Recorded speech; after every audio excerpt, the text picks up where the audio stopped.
Assalamualaikum warahmatullahi wabarakatuh. Halo teman-teman semuanya, di sini kita dari kelompok 8, yaitu kelompok Pancasilais. Hari ini kita akan memaparkan hasil tugas kelima terkait latihan soal atau kuis. Anggota kelompok 8 sendiri yaitu terdiri dari Anne Febriantri Utami, lalu ada saya sendiri yaitu Anades Fitrianti, serta ada Syarla Anugrah Sukma Putri. Baik, pertama di sini ada materi pengertian administrasi, manajemen organisasi, dan kepemimpinan. Nah, untuk administrasi tersendiri didefinisikan sebagai suatu kegiatan yang dilakukan oleh sekelompok orang tertentu yang bekerja sama secara teratur untuk mencapai tujuan tertentu. Lalu manajemen adalah proses pengorganisasian sumber daya termasuk manusia, teknologi, dan keuangan untuk mencapai tujuan organisasi. Lalu yang ketiga, organisasi sendiri adalah kumpulan individu yang bekerja sama untuk mencapai tujuan bersama. Lalu ada kepemimpinan, ialah proses pengarahan dan pengawasan kegiatan organisasi oleh individu atau kelompok yang memiliki kekuasaan untuk membuat keputusan. Nah, dari definisi tersebut, kelompok mengidentifikasi pentingnya pemahaman yang jelas mengenai administrasi, manajemen, organisasi, dan kepemimpinan dalam konteks pengelolaan organisasi. Dengan pemahaman yang baik mengenai konsep tersebut, diharapkan anggota organisasi dapat bekerja secara lebih efektif dan efisien dalam mencapai tujuan bersama. Baik, materi yang kedua di sini ada ciri-ciri pokok administrasi. Yang pertama, adanya kelompok manusia. Administrasi juga melibatkan kelompok manusia yang terdiri dari 2 orang atau lebih. Hal ini menunjukkan bahwa administrasi dan juga kerjasama antar individu sangat penting untuk mencapai tujuan bersama. Lalu adanya kerjasama dari kelompok. Nah, kerjasama dari kelompok ini merupakan hal yang penting karena adanya kolaborasi dan koordinasi antar anggota kelompok diperlukan untuk menjalankan proses administrasi dengan efektif. Ketiga, adanya kegiatan, proses, atau usaha. Nah, administrasi juga melibatkan kegiatan, proses, dan usaha untuk mencapai tujuan yang telah ditetapkan. Proses ini harus dijalankan dengan terorganisir dan juga terstruktur. Lalu adanya bimbingan. Pentingnya adanya bimbingan dalam administrasi. Bimbingan ini membantu dalam mengarahkan dan memandu anggota kelompok dalam menjalankan tugas administrasi dengan baik. Lalu yang terakhir, adanya tujuan. Nah, harus memiliki tujuan yang jelas dan juga spesifik. Tujuan tersebut menjadi pedoman dalam setiap kegiatan administrasi yang dilakukan untuk mencapai hasil yang diinginkan. Baik, materi yang ketiga di sini ada peranan administrasi yang terbagi menjadi 3 poin. Yang pertama, administrasi merupakan seni sekaligus proses. Hal ini juga menunjukkan bahwa administrasi melibatkan keterampilan dan pengetahuan yang diperlukan untuk mengelola berbagai aspek kegiatan organisasi. Lalu yang kedua, administrasi memiliki unsur-unsur tertentu seperti adanya kelompok manusia yang bekerja sama dalam hubungan formal dan hierarkis. Terus ada tujuan yang ingin dicapai, serta tugas-tugas yang harus dilaksanakan, dan juga ketersediaan sarana dan prasarana yang diperlukan. Lalu yang ketiga, administrasi juga sebagai proses kerjasama. Karena administrasi telah ada sejak lama timbulnya peradaban manusia. Hal ini menunjukkan bahwa kerjasama dalam administrasi merupakan bagian integral dari keberlangsungan dan perkembangan organisasi. Adapun tanggapan analisis tersebut, kelompok menunjukkan pemahaman yang baik mengenai ciri-ciri pokok administrasi dan peranan administrasi dalam konteks kelompok manusia, kerjasama, kegiatan, proses, usaha, bimbingan, dan tujuan. Hal ini menunjukkan kesadaran kelompok akan pentingnya administrasi dalam mengelola dan menjalankan kegiatan organisasi dengan efektif dan juga efisien. Selanjutnya ada karakteristik dari organisasi. Kelompok kami membaginya menjadi 6 bagian, yaitu yang pertama ada kolektivitas.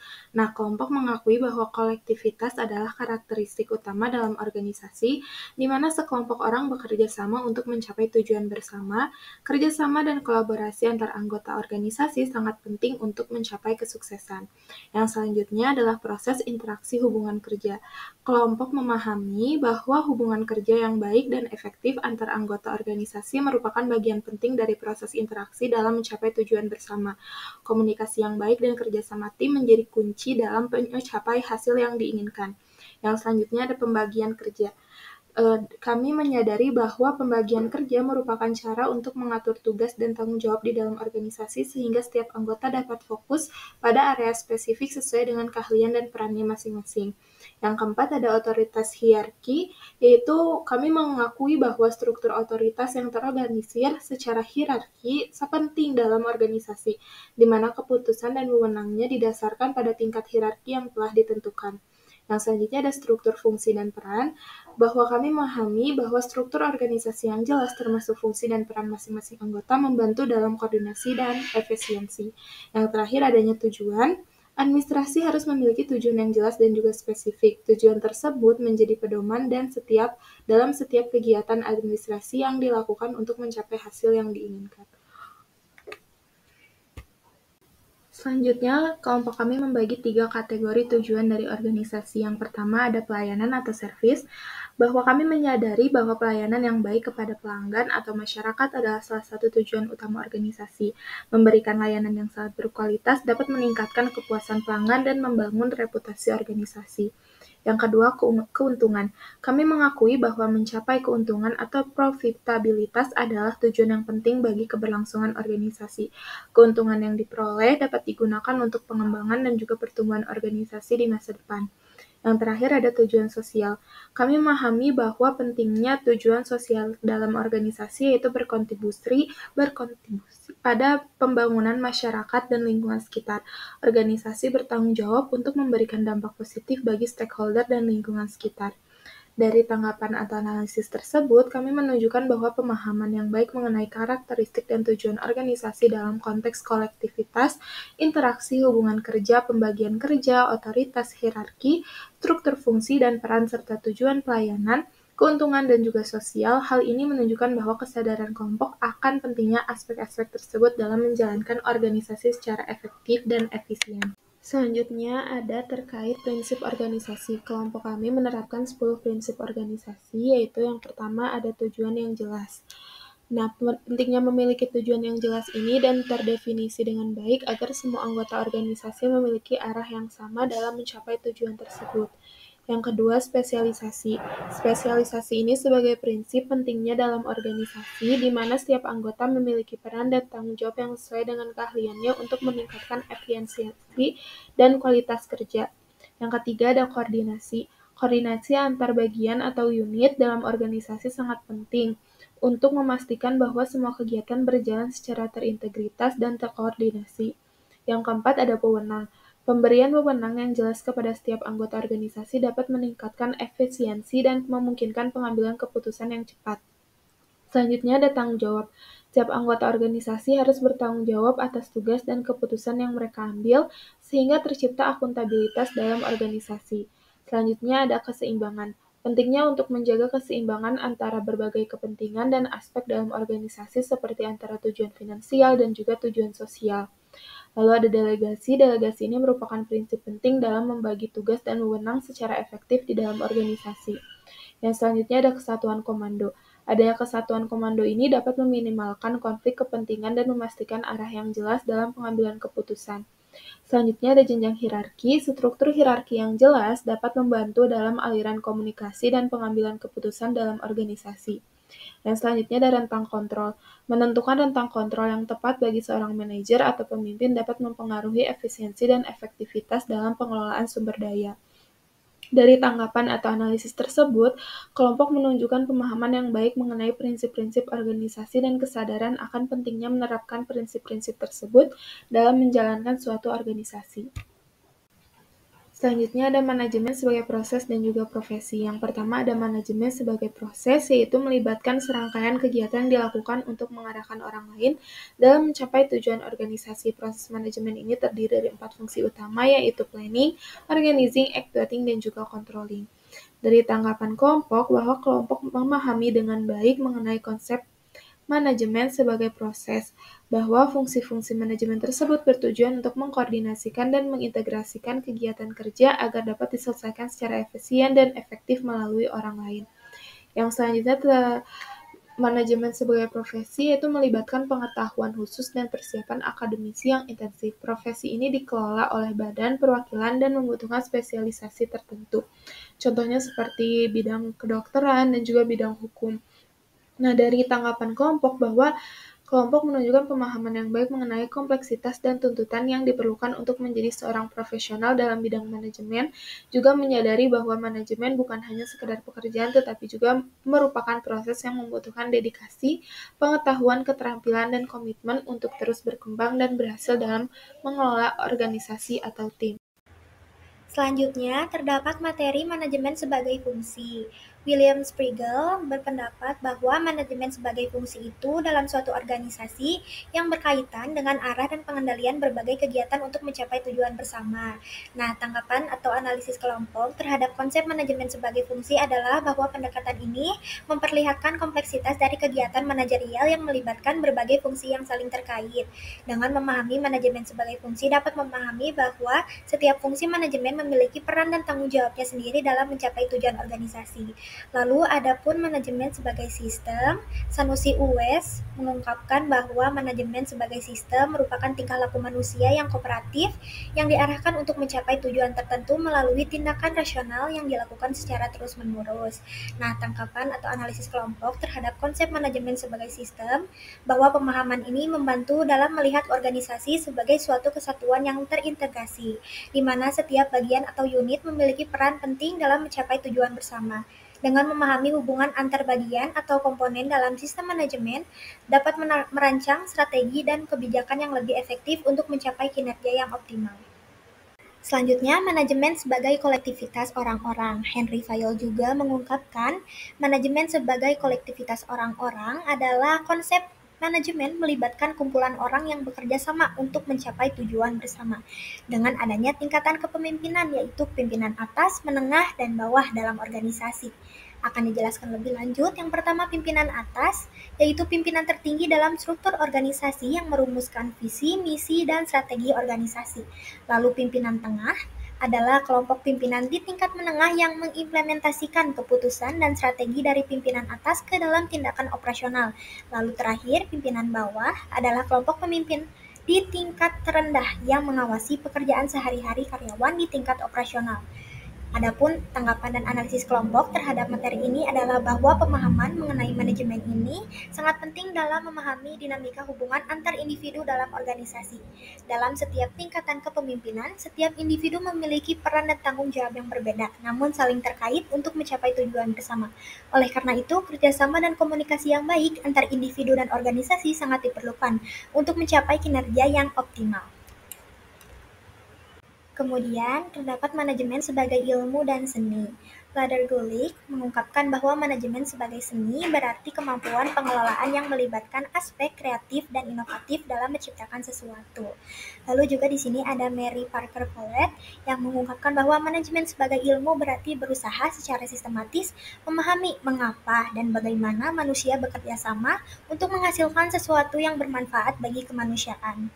Nah, adapun tanggapan dan analisis kelompok terhadap konsep manajemen sebagai ilmu adalah bahwa pemahaman ini menggambarkan bahwa manajemen bukan hanya berdasarkan pengalaman atau intuisi semata, tetapi juga didasarkan pada pengetahuan dan prinsip-prinsip ilmiah yang dapat dipelajari dan dikembangkan.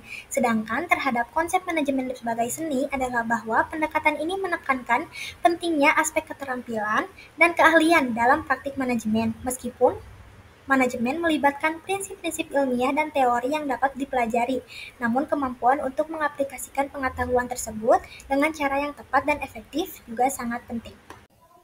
Selanjutnya terkait organisasi dan manajemen sebagai fenomena masyarakat. Sebagai manusia untuk memenuhi kebutuhan hidupnya, karena manusia merupakan makhluk sosial, maka manusia masih memerlukan kerjasama dan juga saling tolong-menolong dengan orang lain. Sesama manusia, kita dapat menyempurnakan kekurangan-kekurangan yang dimiliki dengan melakukan atau tergabung dalam suatu organisasi dalam kehidupan manusia yang diarahkan dan dikendalikan oleh organisasi. Organisasi dan manajemen adalah satu kesatuan yang akan dijumpai dalam segala bidang kehidupan manusia dimanapun mereka berada. Hubungan antara organisasi, manajemen, dan kehidupan masyarakat tidak hanya eksis sebagai etnis yang terpisah, namun juga merupakan fenomena yang sangat penting dalam menyelaraskan dan mengatur kegiatan manusia dalam berbagai konteks kehidupan. Hal ini menunjukkan kesadaran akan pentingnya organisasi dan manajemen sebagai elemen krusial dalam memahami dinamika sosial dan interaksi manusia di masyarakat. Selanjutnya, hubungan administrasi, organisasi, dan juga manajemen. Organisasi dan manajemen merupakan bagian dari sarana administrasi. Inti dari manajemen sendiri ialah kepemimpinan. Karena untuk mengatur berbagai hal, kita perlu untuk mengambil tindakan seperti pemimpin. Melalui manajemen, semua kegiatan dapat dikoordinasikan dan diarahkan pada tujuan yang telah disepakati dan ditetapkan Manajemen pula ada pada setiap tingkat organisasi. Organisasi inilah yang akan mewadahi dalam setiap kegiatan-kegiatan yang dilakukan oleh para pelaku administrasi. Nah, hubungan yang kompleks antara administrasi, organisasi, dan juga manajemen menyadari bahwa ketiga elemen tersebut saling melengkapi dan saling mendukung dalam mencapai efisiensi dan efektivitas dalam menjalankan suatu organisasi. Hal ini menunjukkan kesadaran yang pentingnya memahami dan mengelola hubungan antara administrasi, organisasi, dan manajemen secara holistik untuk mencapai kesuksesan dalam berbagai kegiatan dan tujuan organisasi. Untuk definisi kepemimpinan, ialah kepemimpinan adalah proses yang dilakukan seseorang untuk mengarahkan, membimbing, dan mempengaruhi perilaku serta cara kerja orang lain demi tercapainya tujuan.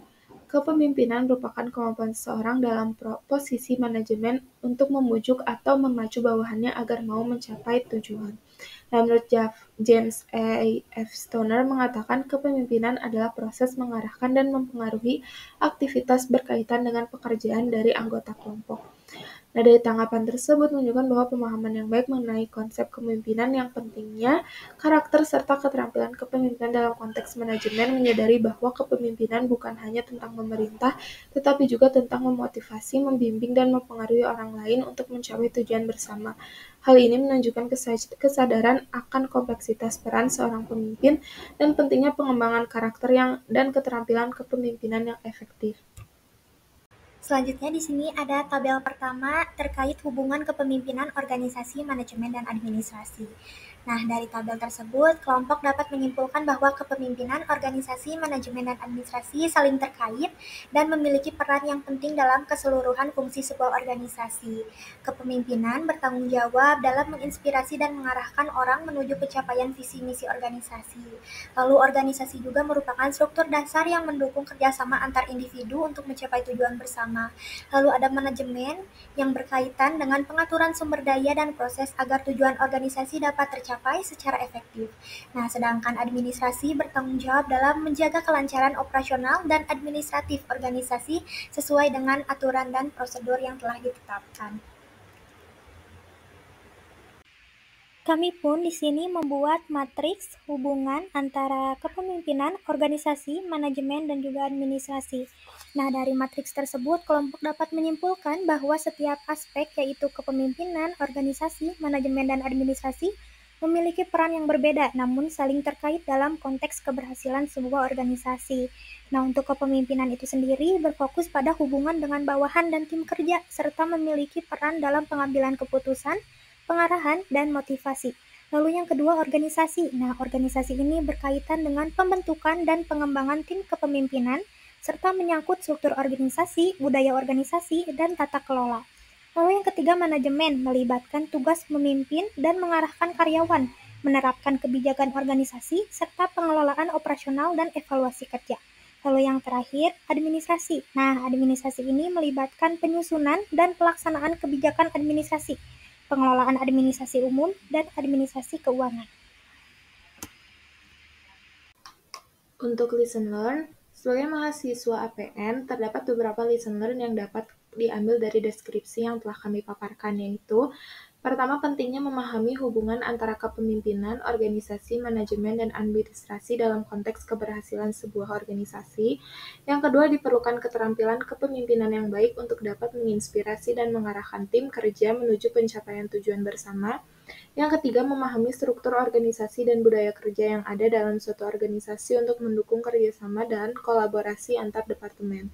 Yang keempat, mengetahui pentingnya perencanaan, pengorganisasian, pengarahan, dan pengendalian dalam proses manajemen untuk mencapai tujuan organisasi secara efektif. Yang terakhir, memahami peran administrasi dalam menjaga kelancaran operasional dan administratif organisasi sesuai dengan kebijakan dan prosedur yang telah ditetapkan. Dengan pemahaman yang baik tentang hubungan dan peran masing-masing aspek tersebut, mahasiswa APN diharapkan dapat menjadi tenaga administrasi yang kompeten dan mampu mendukung keberhasilan organisasi di masa depan. Sekian pemaparan dari kelompok kami. Terima kasih atas perhatiannya. Ditunggu feedback-nya ya.